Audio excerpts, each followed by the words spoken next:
ma copine m'a laissé en sang aux soins intensifs pour partir en voyage entre filles. Puis je lui ai montré ce que non remboursable veut vraiment dire. D'accord, Reddit. Accrochez-vous, parce que rien que d'y penser, cette histoire fait encore grimper ma tension.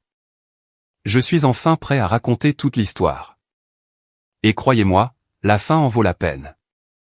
Je m'appelle Johnny, j'ai 32 ans, et je suis chef de projet pour l'une des plus grandes entreprises de construction commerciale de Chicago.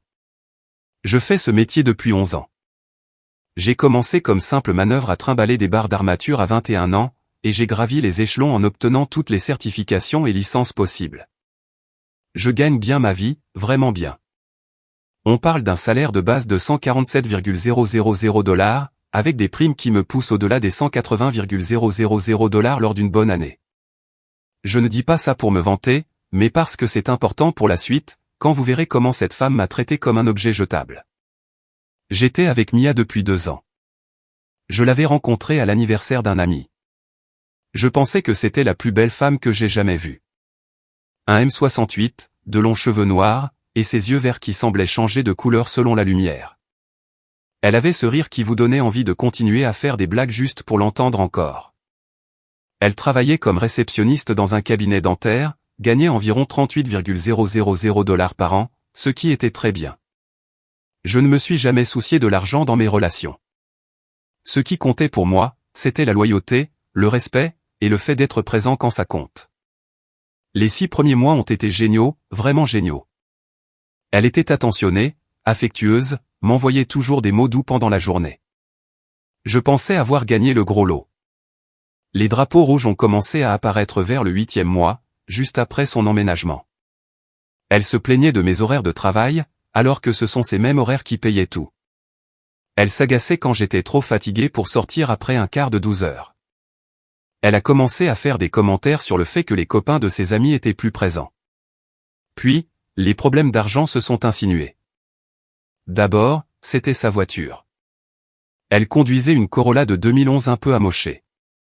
C'était raisonnable. Mais au lieu de prendre quelque chose de pratique, elle est tombée amoureuse d'une Mazda CX-5 flambant neuve, le modèle tout équipé. 34,000 $ clé en main. Elle ne pouvait pas obtenir de financement seule, alors j'ai co-signé. Ensuite, elle n'a pas pu faire les paiements, alors j'ai commencé à les couvrir aussi. C'est juste 489 $ par mois, juste le temps que je me remette sur pied, disait-elle. Elle ne s'est jamais remise sur pied. Spoiler, Mia a échoué aux 3 tests, loyauté, respect, et présence. 0 sur 3. Nous avons emménagé ensemble après 8 mois. Mon appartement, mon bail, mon nom surtout. Elle n'a pas pu passer la vérification de solvabilité à cause de vieux impayés sur une carte Victoria's Secret qu'elle avait oubliée. Je couvrais le loyer de 2,4 $. Je couvrais son paiement de voiture de 489 $ pour la Mazda CX-5 qu'elle devait absolument avoir. Je payais l'assurance, les courses, les meubles, le sac de voyage Louis Vuitton à 1,2 $ qu'elle voulait pour Noël. Je construisais une vie. Elle se construisait un train de vie. Mais je ne le voyais pas à l'époque. L'amour rend stupide. Mon pote Marc a essayé de me prévenir. Marc est mon contremaître. Il travaille avec moi depuis 5 ans. Le gars ressemble à un grizzly qui aurait appris à utiliser des machines lourdes. Un M93, 118 kg. Il s'exprime principalement par grognement et signe de la main sur le chantier. Mais en dehors du boulot, c'est l'ami le plus loyal que j'ai jamais eu. Sa femme, Sarah, me traite comme un membre de la famille. Marc n'a jamais aimé Mia. Il la regardait faire défiler son téléphone pendant que je cuisinais le dîner. Il la regardait empiler les sacs de shopping près de la porte tout en se plaignant de son stress. Et il secouait juste la tête. Cette fille a des goûts de champagne avec une contribution d'eau du robinet, m'a-t-il dit un jour, après qu'elle se soit plainte du restaurant que j'avais choisi pour son anniversaire.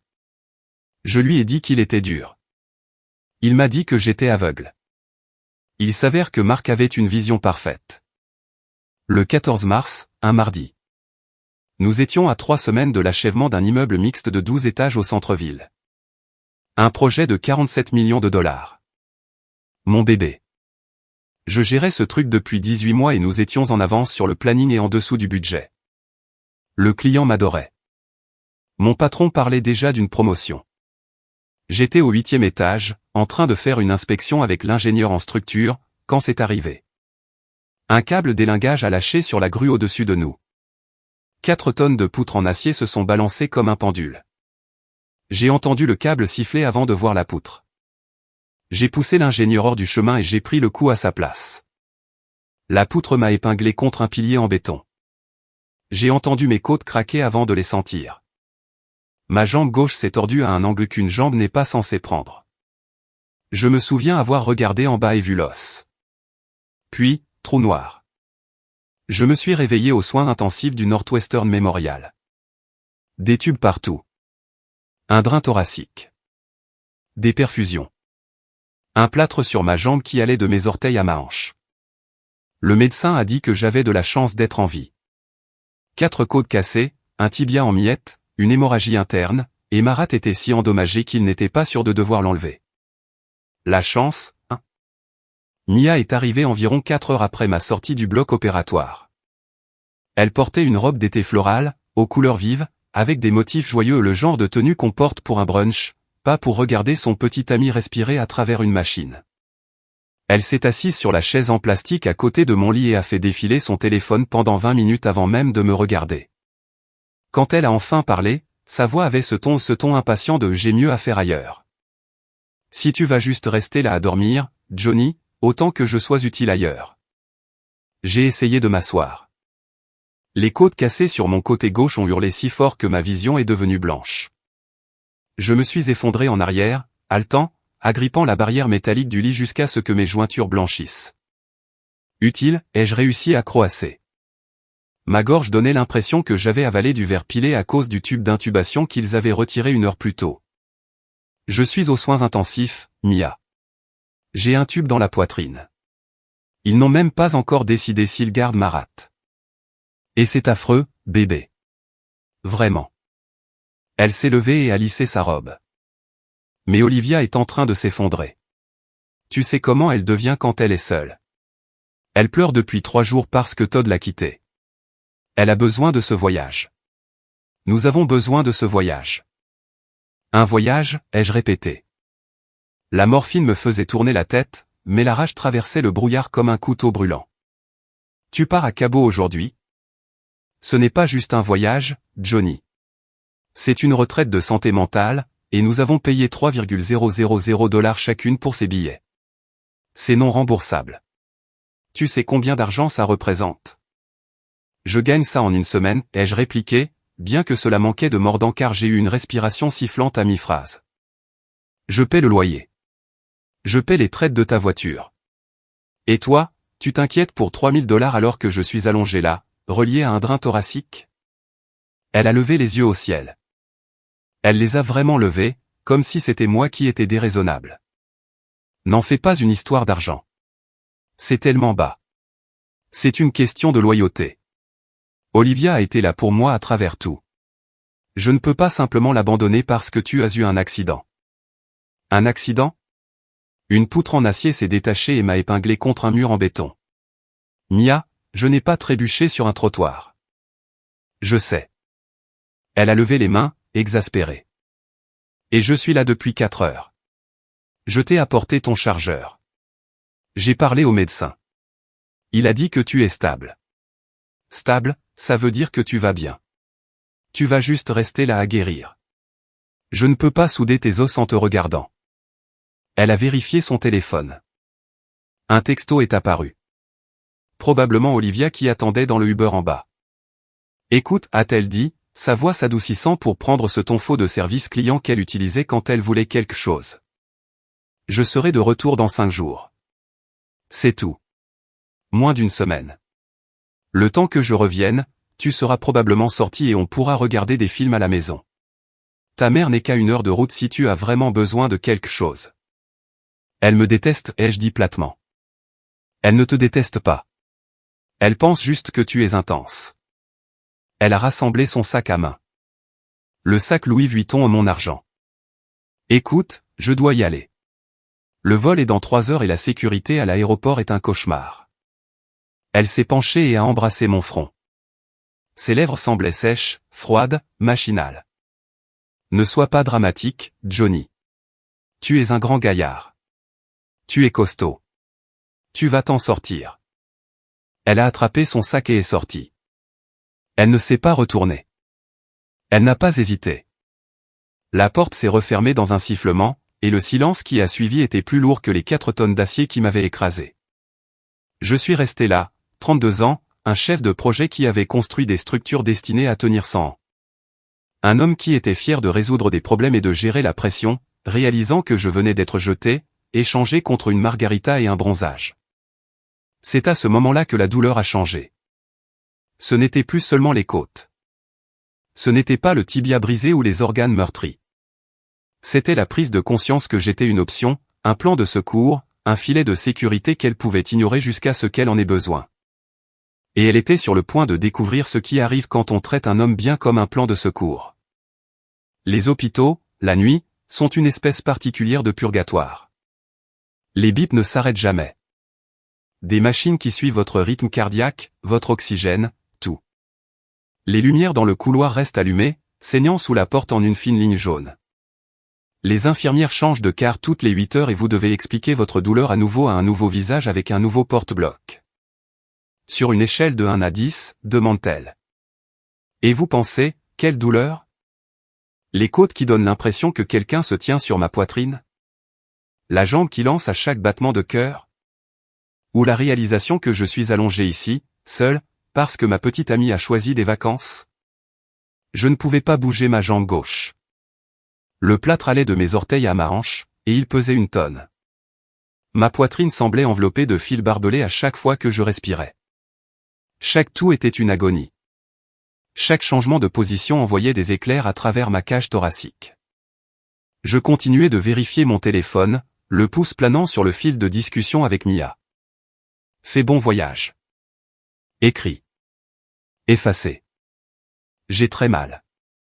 Écrit. Effacé. Pourquoi tu m'as laissé? Écrit. Regardez longuement. Effacé. Je n'allais pas supplier. Il me restait encore un peu de dignité. Elle avait fait son choix. Je devais l'accepter. Même si cela me donnait l'impression d'avaler du verre, même si ça faisait plus mal que les os brisés. Vers minuit, j'ai ouvert Instagram. Je savais que je ne devrais pas. Je savais que rien de bon n'en sortirait. Mais les hôpitaux la nuit vous font faire des choses stupides. La solitude s'insinue, et vous commencez à chercher la preuve que quelqu'un, quelque part, se soucie de votre existence. C'était là. Une story postée par Olivia. Un boomerang de 2 boissons fruitées qui s'entrechoquent avec un coucher de soleil en toile de fond. L'océan derrière elle était d'un bleu impossible. Le coucher de soleil était rose et or, parfait. Légende, l'ère de la guérison commence maintenant. Voyage entre filles 2024. Cabot. La main de Mia était dans le cadre. J'ai reconnu la bague à son doigt. L'anneau en turquoise que je lui avais acheté à Santa Fe l'année dernière lors de ce road trip pour notre anniversaire. $340 chez un artisan local qui m'avait dit que la pierre représentait la loyauté et la protection. Il avait dit qu'elle apporterait bonheur et fortune à notre relation. Ironique. J'ai jeté le téléphone sur la table de chevet. Il a glissé et a heurté le sol avec un craquement. Je ne pouvais pas l'atteindre. Je ne pouvais même pas m'asseoir sans que mes côtes ne hurlent. Je l'ai regardé par terre pendant 20 minutes, l'écran s'allumant occasionnellement avec des notifications que je ne pouvais pas voir. Sentant une larme couler sur ma joue. Pas de tristesse, mais de pure frustration concentrée. J'étais un homme qui construisait des gratte-ciel, qui gérait des budgets d'1 million de dollars et des équipes de 100 personnes, qui résolvait des problèmes pour gagner sa vie. Et je ne pouvais même pas ramasser mon propre téléphone. Une infirmière est entrée vers 2 heures du matin. Son badge indiquait Brenda. Elle avait l'air de faire ce travail depuis avant ma naissance. Pas de bêtises. Des mains fortes, des yeux qui avaient tout vu. Vous êtes réveillé, a-t-elle constaté en vérifiant les moniteurs. Le rythme cardiaque est élevé. Vous avez un peu mal? J'ai menti. C'était un 8 sur 10. Elle a ajusté quelque chose sur la pompe à perfusion, puis a remarqué le téléphone par terre. Elle s'est approchée, l'a ramassée, et l'a placée sur la tablette à ma portée. La petite amie n'est pas revenue, a-t-elle demandé. Non, elle avait un engagement préalable. Brenda a reniflé. Ça doit être sacrément important. Le président vient en ville? Voyage entre filles à Cabo. Brenda s'est figée. Elle m'a regardé, puis a regardé le dossier, puis m'a regardé à nouveau. Son expression s'est adoucie juste d'une fraction. Eh bien, dit-elle lentement. C'est un choix. Ouais, c'est un choix. Vous avez quelqu'un d'autre? De la famille? Mes parents ne sont plus là. Mon frère vit à Londres. On n'est pas proches. Des amis? J'y ai réfléchi. J'avais des collègues de travail. Des gars avec qui je déjeunais. Mais qui appelle-t-on à 2 heures du matin quand on ne peut pas s'essuyer le visage soi-même? Ouais, ai-je fini par dire. J'ai un ami. J'ai appelé Marc à 7 heures précises. Il a répondu à la 2e sonnerie. Johnny. Sa voix était rocailleuse. Je l'avais réveillé. Le patron a dit que tu t'es fait aplatir. T'es vivant? À peine. Écoute, mec. J'ai besoin d'une faveur. Dis-moi. J'ai besoin de trucs de mon appartement. Chargeur, ordi portable, peut-être des sous-vêtements qui ne sont pas en papier. Il y eut une pause. Où est Mia? Je n'ai pas répondu. Johnny, où est Mia? Cabo. Silence. Puis, Cabo. Jean le Cabo au Mexique? Ouais. J'arrive. Marc est arrivé 2 heures plus tard. Il n'a pas apporté de fleurs. Il a apporté un sac en papier gras de mon burger joint préféré, que je ne pouvais pas manger à cause de l'opération, mais le geste comptait. Il a aussi apporté un sac de sport plein de mes vêtements et mon ordinateur portable. Il s'est assis dans l'inconfortable chaise en plastique et m'a fixé un long moment. Elle t'a quitté? Ce n'était pas une question. Elle a dit que les billets étaient non remboursables. Marc a laissé échapper un rire qui ressemblait à un aboiement. Mon camion est non remboursable, Johnny. Si je l'accidente, je ne le laisse pas dans le fossé pour aller à Disney World. Cette femme est un vautour. Elle est juste égoïste. Elle pense que je suis dur. Elle pense que je peux gérer. Tu es dur, mais t'es pas Wolverine. Tu as été écrasé par 4 tonnes d'acier. Tu as besoin d'aide. Il s'est penché en avant, les coudes sur les genoux. Tu veux que je change les serrures? Pas encore. Tu es trop tendre, Johnny. Tu construis des ponts qui peuvent résister aux ouragans. Mais tu laisses cette fille te marcher dessus parce qu'elle est jolie et qu'elle rit à tes blagues. Je gère. C'est sûr. C'est pour ça que tu es allongé ici tout seul pendant qu'elle fait la fête sur une plage. Marc m'a rendu visite tous les jours après ça. Il ne restait pas longtemps, il avait des quarts à faire, mais il prenait des nouvelles, m'apportait des infos du chantier, faisait des blagues sur les infirmières, me faisait me sentir humain à nouveau.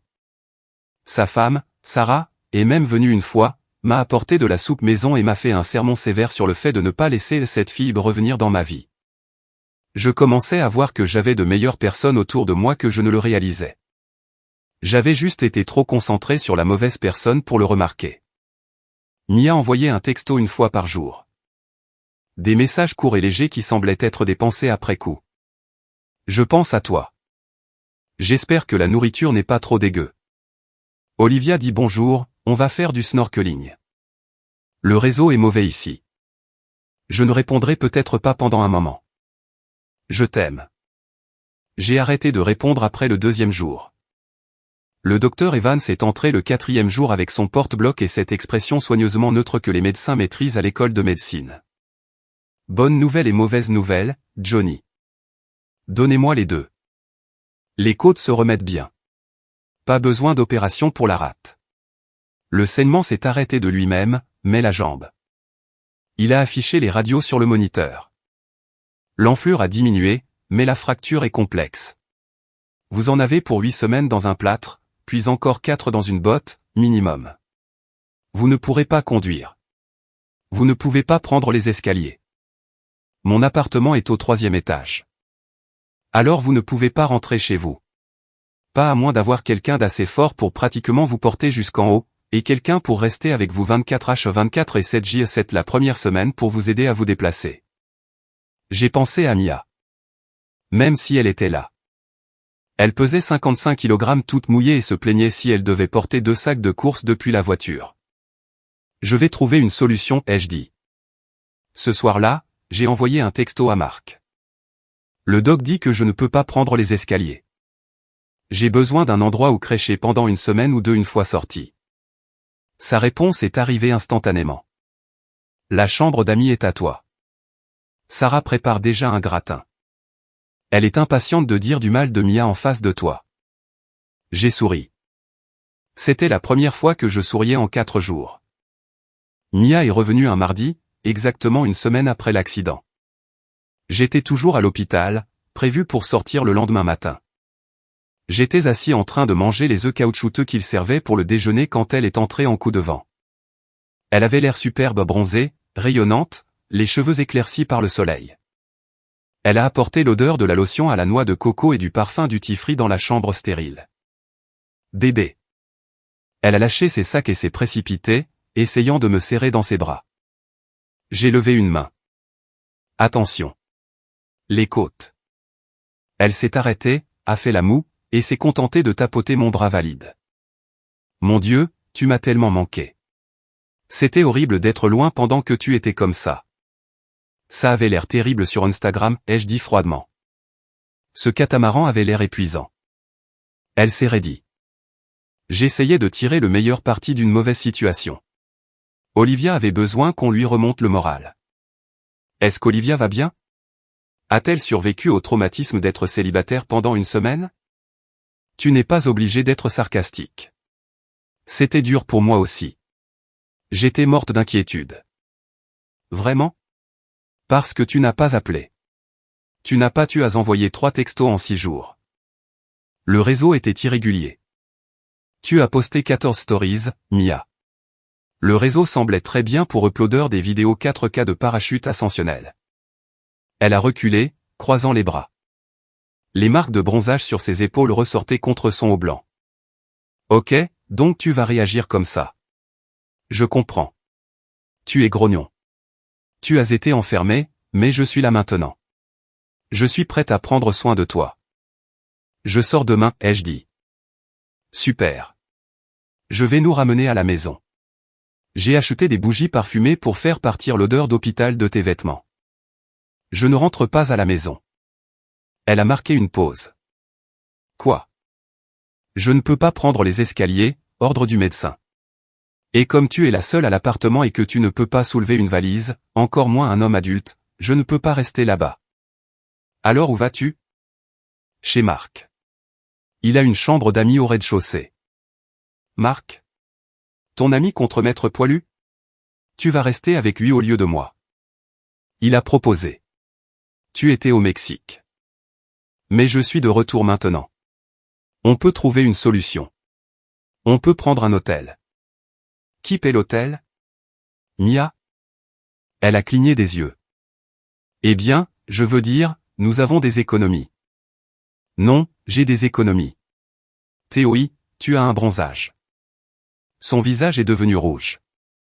Pourquoi es-tu si méchant? Je suis venu ici directement de l'aéroport. Je ne suis même pas rentré chez moi pour prendre une douche. Tu veux une médaille? J'ai bougé, la douleur dans ma jambe s'est ravivée, mais j'ai tenu bon. Je devais dire ça tant que j'en avais le courage. Tu m'as quitté, Mia. Je saignais de l'intérieur. Il n'était pas sûr que j'allais garder ma rate. Et tu es parti faire la fête avec Olivia parce que tu ne voulais pas perdre 3000 balles. Tu as fait le calcul. Tu m'as regardé allongé dans ce lit, tu as regardé l'argent, et tu as choisi l'argent. Ce n'est pas juste. C'était pour ma santé mentale. Arrête de dire ça, ai-je craqué. Ma voix s'est brisée, nous surprenant tous les deux. Ce n'était pas la santé mentale. C'était de l'égoïsme. Tu m'as montré exactement où je me situe sur ta liste de priorités. Je suis en dessous d'Olivia, en dessous des vacances, en dessous de ton fil Instagram, et définitivement en dessous de 3,000 $. Je t'aime, a-t-elle dit, les larmes montant instantanément aux yeux. Elle était douée pour ça. Les larmes instantanées. Je l'avais vu les utiliser pour éviter une amende de stationnement une fois. J'ai fait une erreur. D'accord, je suis désolé, mais ne me punis pas pour ça. Je ne te punis pas, ai-je dit doucement. Je te vire. La chambre est devenue silencieuse. Juste le bip régulier du moniteur cardiaque. Bip. Bip. Bip. Quoi, a-t-elle chuchoté? J'en ai fini, Mia. Nous, c'est fini. Tu romps avec moi? Maintenant? Alors que tu es sous antidouleur? Je suis plus lucide que je ne l'ai jamais été. Quand je sortirai d'ici demain, Marc viendra me chercher. Je veux que tu sois parti de l'appartement d'ici le week-end. Tu ne peux pas faire ça. J'habite là-bas. Mon nom est sur le bail. Je paie le loyer. Tu es une invitée. C'est ce que tu as dit au propriétaire pour qu'il ne vérifie pas ta solvabilité. Tu te souviens. Elle m'a fixé, bouche bée. Le numéro de la victime tombait, remplacé par autre chose. Une vraie panique. Pas le genre je m'inquiète pour mon petit ami. Le genre où vais-je vivre? Johnny, s'il te plaît. Tu réagis de manière excessive. C'est le traumatisme qui parle. Parlons-en juste quand tu seras à la maison et que tu te sentiras mieux. Non, j'ai fini de parler. Va chez Olivia. Elle te doit bien ça, non? Tu l'as soutenue pendant sa rupture. Laisse-la te soutenir. Elle vit dans un studio. Il n'y a pas de place. On dirait bien que c'est son problème ou TON problème. Ce n'est définitivement plus MON problème. Tu es sans cœur. Je suis un homme qui s'est enfin réveillé. J'ai regardé le plafond, le même plafond que j'avais fixé quand elle était partie il y a 7 jours. Sors, Mia. Elle est restée là une longue minute, peut-être 2, passant par toute une gamme d'émotions, colère, tristesse, incrédulité, marchandage. Elle attendait que je craque, que je m'excuse, que je lui dise que je ne le pensais pas. J'ai continué à fixer le plafond. Finalement, elle a attrapé ses sacs. Tu vas regretter ça, a-t-elle dit depuis l'embrasure de la porte. Tu vas réaliser que tu as jeté 2 ans par la fenêtre pour une seule erreur. J'ai réalisé que j'ai gâché 2 ans pour une erreur. Adieu, Mia. Elle est sortie en trombe. La porte s'est refermée derrière elle dans un sifflement. Et pour la première fois depuis l'accident, j'ai pris une grande inspiration qui ne m'a pas fait mal. Les 6 semaines suivantes ont été brutales, mais honnêtes. Je suis resté chez Marc. Leur maison était un ranch modeste de 3 chambres en banlieue. Rien de chic, mais c'était un foyer. Marc et Sarah étaient mariés depuis 12 ans. Pas d'enfants, juste 2 chiens nommés Chink et Brutus, qui m'ont immédiatement adopté comme leur nouvel humain préféré. La chambre d'amis au rez-de-chaussée avait sa propre salle de bain et une fenêtre qui donnait sur le jardin.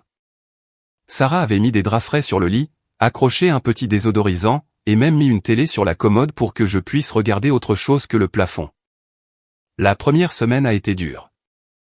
J'avais besoin d'aide pour tout, sortir du lit, aller aux toilettes, m'habiller. Marc a pris des congés, a utilisé ses jours de vacances sans qu'on le lui demande. Sarah gérait la maison comme un général menant une opération militaire, horaire des repas, horaire des médicaments, kinésithérapie, exercice. Elle avait même imprimé un tableau et l'avait scotché sur le frigo. Tu es pire qu'une soignante, lui ai-je dit un jour. Tu es une gardienne de prison. Les gardiens obtiennent des résultats, a-t-elle dit. Tu veux remarcher ou pas? Marc et moi passions les soirées à regarder du sport et à jouer aux cartes au poker, surtout, pour des centimes. Il faisait des blagues sur mes tentatives pathétiques d'utiliser des béquilles, sur le fait que la blouse d'hôpital m'allait mieux que ma garde-robe habituelle, sur le fait que j'avais enfin trouvé une colonne vertébrale même si ma vraie colonne tenait encore grâce à des prières et de l'ibuprofène. J'ai perdu environ $14 contre lui au cours de ces 6 semaines. Le pire investissement de ma vie, mais aussi le meilleur. L'entreprise a été incroyable aussi. La couverture invalidité complète s'est déclenchée immédiatement. 4,8 cents par mois pendant ma convalescence. De plus, ils ont gardé mon poste, et m'ont même promu sur le papier pour que je revienne avec un meilleur titre et une augmentation de 15%. Mon patron appelait une fois par semaine pour prendre des nouvelles. Il disait que le chantier n'était pas le même sans moi. Les gars de l'équipe ont fait une collecte, m'ont donné une carte signée par tout le monde avec $600 en liquide à l'intérieur. J'ai essayé de refuser. Marc a dit, prends l'argent, idiot. Tu as sauvé la vie de Ray. Cet ingénieur serait mort si tu ne l'avais pas poussé hors du chemin. Je n'avais pas vu les choses sous cet angle, mais j'ai pris l'argent. Frôler la mort au boulot a ses avantages, a dit Marc sèchement. Mia a essayé de me contacter. Les SMS se sont transformés en dissertations remplies d'excuses, de justifications et de demandes allant du raisonnable au ridicule. Tu me manques. Je dors sur le canapé d'Olivia et j'ai mal au dos. On peut juste prendre un café? Je promets que je te rembourserai l'argent du voyage. Tu es déraisonnable. Tout le monde le pense. J'ai parlé à ton collègue Dave. Il dit que tu es différent maintenant. Froid. J'ai bloqué son numéro le 3e jour chez Marc. Bloqué sur Instagram, sur Facebook. J'ai bloqué Olivia aussi, pour faire bonne mesure. Une rupture nette, pas de détails en suspens, aucune opportunité pour elle de revenir en rampant avec des yeux tristes et des promesses vides. Mais elle n'avait pas fini d'essayer. Environ 2 semaines plus tard, j'ai reçu un texto d'un numéro inconnu. C'est la sœur de Mia. Elle va vraiment mal. Tu devrais lui parler. J'ai bloqué ce numéro aussi. Ensuite, les emails ont commencé à arriver.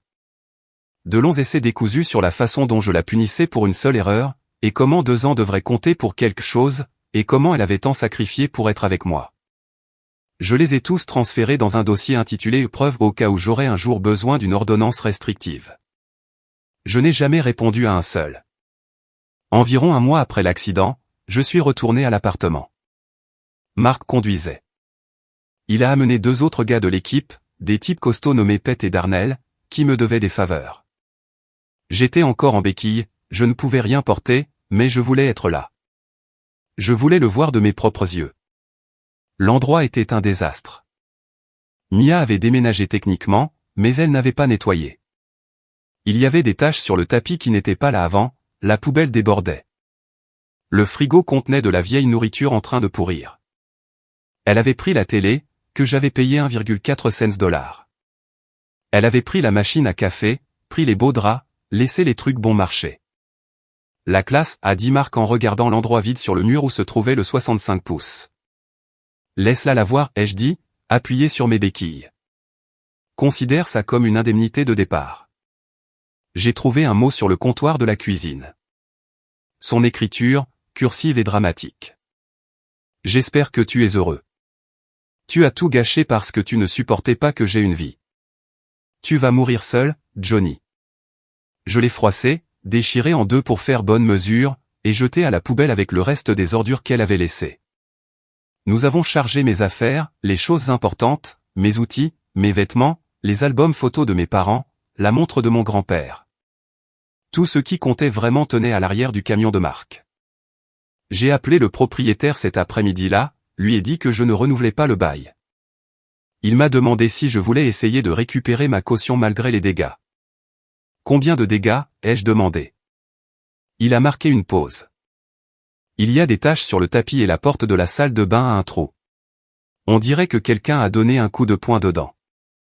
J'ai ri. Premier vrai rire depuis des semaines. Gardez la caution. Je ne veux pas avoir affaire à elle. Homme intelligent, a-t-il dit. J'ai acheté une maison 2 mois plus tard. Un petit endroit à l'extérieur de la ville, style plein pied, pas d'escalier. C'était la principale exigence. Je ne voulais plus jamais être dans une position où les escaliers détermineraient où je pourrais dormir. La maison avait un grand jardin, des arbres matures, un garage pour 2 voitures, et un porche orienté à l'ouest pour que je puisse regarder les couchers de soleil. 3 chambres, 2 salles de bain, juste moi. J'ai utilisé 60,000 $ de mes économies pour l'apport. 20% d'acompte sur une maison à 3,000 $. L'hypothèque était gérable, 1847 $ par mois, bien moins que ce que je payais en loyer pour cet appartement en ville. J'ai enfin compris ce que les gens voulaient dire quand ils disaient que la propriété immobilière crée de la richesse. Chaque mois, une partie de ce paiement allait dans ma poche au lieu de celle d'un propriétaire. J'ai tout mis à mon nom, la maison, les factures, mes comptes bancaires. J'ai appris la leçon. Plus jamais quelqu'un n'aurait accès à quelque chose que j'avais construit sans l'avoir mérité. Ma jambe a guéri lentement mais sûrement. 8 semaines dans le plâtre, puis 4 de plus dans la botte, tout comme le docteur Evans l'avait prédit. Kinésithérapie 3 fois par semaine dans une clinique près de chez Marc. Une femme nommée Jackie me poussait plus dur que n'importe quel sergent instructeur. La douleur, c'est la faiblesse qui quitte le corps, disait-elle pendant que je grimaçais en faisant des levées de jambes. Aussi, tes fessiers sont faibles. On va arranger ça aussi. Au 4e mois, je marchais sans béquille. Juste un léger boitement qui, selon la thérapeute, s'estomperait avec le temps et des exercices réguliers. J'ai recommencé à aller à la salle de sport. Rien de fou. Poids léger, vélo stationnaire, natation quand ma jambe pouvait le supporter. Je n'avais jamais été en super forme avant, toujours trop occupé par le travail pour en faire une priorité. Mais maintenant j'avais quelque chose à prouver, à moi-même surtout. Je suis retourné au travail en service léger d'abord. Travail de bureau, paperasse, révision des plans et des calendriers. Puis service complet, retour sur les chantiers, arpenter les étages, vérifier les progrès. La promotion est arrivée 3 semaines après mon retour. Chef de projet senior, 165,000 $ de base, plus des bonus qui pourraient me pousser au-delà des 200,000 $ les bonnes années. Je superviserai plusieurs projets maintenant, pas seulement la gestion de sites uniques. Plus de responsabilités, plus d'argent, plus de respect. Les gars de l'équipe m'ont organisé une petite fête quand je suis revenu. Quelqu'un a fait un gâteau qui disait l'île est vivant. À peine. Un autre gars a imprimé une photo d'une poutre en acier avec une croix rouge dessus et l'a scotché au-dessus de mon bureau. Zone à l'épreuve des poutres, disait-elle. Marc a fait un discours qui consistait principalement en insultes sur ma cuisine et mes goûts en matière de femmes. Tout le monde a ri. J'ai ri. C'était parfait. J'ai entendu des choses par le téléphone arabe, petite industrie, connaissances communes, ce genre de choses. Une partie venait des gars au travail qui connaissaient des gens qui connaissaient des gens. Une autre partie venait des réseaux sociaux parce que même si je l'avais bloqué, des amis communs m'envoyaient parfois des captures d'écran avec des messages comme « Tu as vu ça » ou « Lol le karma ». Mia et Olivia ont eu une dispute massive après avoir vécu ensemble pendant 2 semaines. L'énergie aux retraites de santé mentale ne s'est pas traduite par le fait d'être une bonne colocataire. Mia laissait la vaisselle dans l'évier. Mia utilisait le shampoing hors de prix d'Olivia. Mia s'attendait à ce qu'Olivia la nourrisse pendant qu'elle se remettait sur pied. Olivia, il s'avère, n'était pas si solidaire quand elle devait réellement partager son espace et ses affaires. Il y a eu des cris. Il y a eu une lampe cassée. Quelqu'un a appelé la sécurité de l'immeuble. Mia s'est fait virer avec un préavis de 24 heures. Elle a posté toute une story Instagram sur les faux amis et les gens qui vous abandonnent quand vous avez le plus besoin d'eux. L'ironie lui a échappé. Évidemment, elle a rebondi chez sa sœur ensuite. Sa sœur, Amanda, vivait dans une maison de ville avec son mari, Greg, et leurs 2 enfants. Ils ont laissé Mia squatter au sous-sol pendant 1 mois.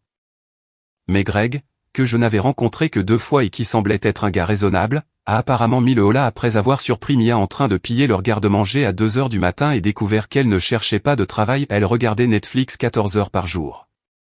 Un des gars de l'équipe m'a dit qu'il connaissait Greg via une ligue de softball. Elle ne levait pas le petit doigt, ne surveillait même pas les enfants 1 heure pour qu'Amanda puisse faire des courses. Greg a dit à Amanda que c'était elle ou lui. Amanda a choisi son mari. Femme intelligente. Aux dernières nouvelles, Mia vivait avec un nouveau gars qu'elle a rencontré sur une application de rencontre. Un type nommé Jason qui travaillait dans la vente et avait un bateau. Elle a emménagé avec lui après 3 semaines de relation. Bonne chance à lui. Il en aura besoin. Sa voiture a été saisie environ 3 mois après notre rupture, la Mazda. Celle toute équipée qu'elle devait absolument avoir. Il s'avère que quand j'ai arrêté de payer ses traites, elle ne les a tout simplement pas payées. Elle n'a même pas essayé de négocier un plan de paiement. N'a pas essayé de la vendre. Elle a juste ignoré les factures, les appels, les lettres, jusqu'à ce qu'ils viennent la remorquer depuis l'allée de son nouveau petit ami en plein milieu de la journée. Jason ne savait apparemment pas qu'elle était fauchée. Ça a dû être une conversation intéressante. Je n'ai rien ressenti quand j'ai entendu ça. Pas de satisfaction, pas de pitié, juste rien. Comme entendre parler des problèmes de voiture d'un étranger. C'est comme ça que j'ai su que j'étais vraiment passé à autre chose. Mais il y a un détail que je n'ai jamais raconté à personne. Pas même à Marc. C'est arrivé le jour où Mia est revenue de Cabo. Le jour où j'ai rompu avec elle. Après qu'elle soit sortie en trombe, Brenda est entrée pour vérifier mes constantes. Elle se tenait au poste des infirmières juste devant ma porte. Elle avait tout entendu. Elle a enroulé le brassard de tension artérielle autour de mon bras et m'a lancé un regard. Pas de la pitié. Autre chose. Du respect, peut-être. Le pouls est élevé, a-t-elle dit. Je viens d'avoir une dispute. J'ai entendu. Elle a souri légèrement. Bien joué, chérie. Tu viens de perdre environ 60 kg de poids mort. J'ai gloussé, mais ça m'a fait mal. Ouais, je suppose que oui. Brenda a vérifié le moniteur, noté quelque chose. Puis elle a hésité, tapoté son stylo sur le porte-bloc. Quand elle a parlé à nouveau, sa voix était plus basse. Tu sais, quand elle était ici ce premier jour. Avant de partir pour le Mexique? Ouais. Elle s'est arrêtée au poste des infirmières en sortant. J'étais là. J'ai senti un frisson froid courir dans mon cou. Est-ce qu'elle a demandé mon pronostic? Brenda a secoué la tête lentement. Non. Elle a demandé pour la validation du parking. Quoi? Nous validons le parking pour la famille immédiate visitant des patients critiques. Ça économise environ 12 $ par jour. Elle a demandé si elle pouvait avoir un pass pour toute la semaine. Je l'ai fixé. Mais elle n'allait pas être là. Elle partait. Je sais, a dit Brenda, le regard dur. Je lui ai dit que le pass est seulement pour les jours où l'on visite réellement. Tu sais ce qu'elle a demandé ensuite? Dis-moi. Elle a demandé si elle pouvait juste prendre le ticket et le tamponner elle-même pour quand elle reviendrait, afin de ne pas avoir à payer pour le jour où elle viendrait te chercher. Les mots sont restés suspendus dans l'air. Elle marchandait pour 12 $, a continué Brenda doucement. Pendant que tu étais allongé ici avec un tube dans la poitrine, elle ne s'inquiétait pas pour toi. Elle s'inquiétait pour 12 $. J'ai fermé les yeux. 12 $. Elle avait été prête à me laisser en sang et seule, mais elle n'était pas prête à payer le parking. Merci, Brenda, ai-je chuchoté. Pas de problème, chérie. Repose-toi maintenant. Elle a tapoté mon bras doucement. Une vie meilleure t'attend. Et elle avait raison. Cela fait 8 mois depuis l'accident. Le week-end dernier, je suis tombé sur Mia au magasin de bricolage. Première fois que je la voyais depuis l'hôpital. Je récupérais du bois pour un abri que je construis dans le jardin. Elle était là avec Jason, le gars au bateau. Il avait l'air épuisé. Elle se plaignait que les échantillons de peinture étaient trop beiges. Elle m'a vu la première, s'est figée au milieu de l'allée avec un pot d'après à la main. Johnny. J'ai hoché la tête. Mia. Jason a regardé entre nous. Attends, c'est Lex? Celui qui a failli mourir et qui m'a quand même largué depuis son lit d'hôpital, a-t-elle dit assez fort pour que les gens dans l'allée voisine entendent. Ouais, c'est lui. Je n'ai pas mordu à l'hameçon. J'ai juste attrapé mon bois et me suis dirigé vers la caisse. Elle m'a suivi. Bien sûr qu'elle l'a fait. Tu as l'air différent, a-t-elle dit. Tu as fait de la muscu? Kinésithérapie. Ordre du médecin. J'ai entendu dire que tu avais acheté une maison et obtenu une promotion. C'est vrai. Elle est restée silencieuse une seconde. Puis, tu sais, si tu n'avais pas été si dramatique à propos de Cabo, on aurait pu s'arranger. On était bien ensemble. J'ai arrêté de marcher, je me suis retourné. Jason restait en retrait, observant. Mia, j'étais aux soins intensifs avec un tube dans la poitrine, et tu as marchandé pour 12 $ de parking en sortant. Son visage est devenu pâle. Qui t'a dit ça? Peu importe. Ce qui compte, c'est que tu m'as montré exactement qui tu étais et que j'ai enfin fait attention. J'ai fait un signe de tête à Jason. Bonne chance, mec. Tu vas en avoir besoin. J'ai payé mon bois et je suis parti. Je n'ai pas regardé en arrière. Ce soir-là, Rachel est venue. C'est la femme que je fréquente depuis 2 mois maintenant. Je l'ai rencontrée à un barbecue via Marc et Sarah. Elle est kinésithérapeute avec son propre cabinet, conduit une Honda payée, et ne m'a jamais demandé une seule fois de payer une facture. Je lui ai raconté ma rencontre avec Mia. Je lui ai dit ce que j'avais dit. Tu lui as vraiment dit ça pour les 12 $? Ouais. Qu'est-ce qu'elle a fait? Elle est restée plantée là comme si je l'avais giflée. Rachel a ri, s'est versé de la limonade, et s'est allongée sur la chaise longue à côté de la mienne. Tu sais ce que j'aime chez toi, Johnny? Ma beauté ravageuse. Ton absence totale de tolérance pour les conneries. Elle a trinqué son verre contre mon soda. C'est rafraîchissant. La maison prend forme. J'ai construit une clôture le mois dernier. En cèdre, un M80 de haut. Je l'ai teinte moi-même. J'ai construit la terrasse en 3 jours avec Marc, Pet et Darnell. Sarah a supervisé depuis une chaise de jardin avec du thé glacé. J'ai un barbecue Weber Genesis dessus maintenant. Grillade tous les dimanches. Le travail va bien. Chef de projet senior. 165,000 $ de base. Je supervise 3 projets simultanément. Il y a 2 semaines, j'ai reçu un appel de la compagnie d'assurance de l'entreprise. Le règlement de l'accident est enfin arrivé. 127,000 $ après frais juridiques. Assez pour rembourser l'hypothèque plutôt si je veux ou l'investir et le laisser fructifier. Je penche pour l'investissement. J'ai le temps maintenant. Je ne suis plus pressé. Aux dernières nouvelles, Mia et Jason ont rompu 3 semaines après que je les ai vus au magasin de bricolage. Apparemment, il a découvert une dette de carte de crédit qu'elle avait accumulée à son nom 30,000 balles. Elle a prétendu que c'était un malentendu. Il n'a pas marché. Il l'a virée le jour même. Elle est de retour sur le canapé de sa sœur. Amanda l'a reprise, mais seulement pour 30 jours. Après ça, elle se débrouille. La Mazda a disparu depuis longtemps, son crédit est détruit. Elle a 30 ans, pas d'économie, pas de voiture, et une réputation d'être la fille qui a laissé son petit ami aux soins intensifs pour un voyage à la plage. Moi? J'ai 33 ans, une maison, une promotion, un chèque de règlement, et une femme qui m'apporte des pâtes maison le mardi parce qu'elle en a envie, pas parce qu'elle a besoin de quelque chose. Dimanche soir, Rachel et moi avons grillé des steaks sur la terrasse. Marc et Sarah sont venus. On a joué aux cartes jusqu'à minuit. J'ai gagné 8 $. Marc m'a accusé de tricher. Sarah a dit que je le méritais après tout ce que j'avais traversé. Quand tout le monde est parti, Rachel est restée pour aider à nettoyer.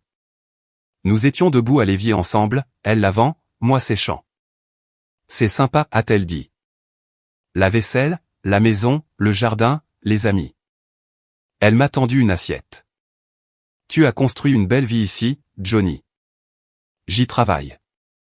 Elle a souri. Tu fais plus qu'y travailler. Tu la vis. Cette nuit-là, après qu'elle soit rentrée chez elle, je me suis assis sur le porche, lumières éteintes. Les grillons étaient bruyants. Les étoiles étaient sorties. Ma jambe ne me faisait plus mal. Il y a 8 mois, j'étais allongé seul dans un lit d'hôpital, regardant les photos de vacances de ma petite amie sur Instagram tout en essayant de ramasser mon téléphone par terre. Maintenant, j'ai une maison, une carrière, des amis qui répondent présents, et une femme qui reste pour faire la vaisselle. Certaines choses sont vraiment non remboursables.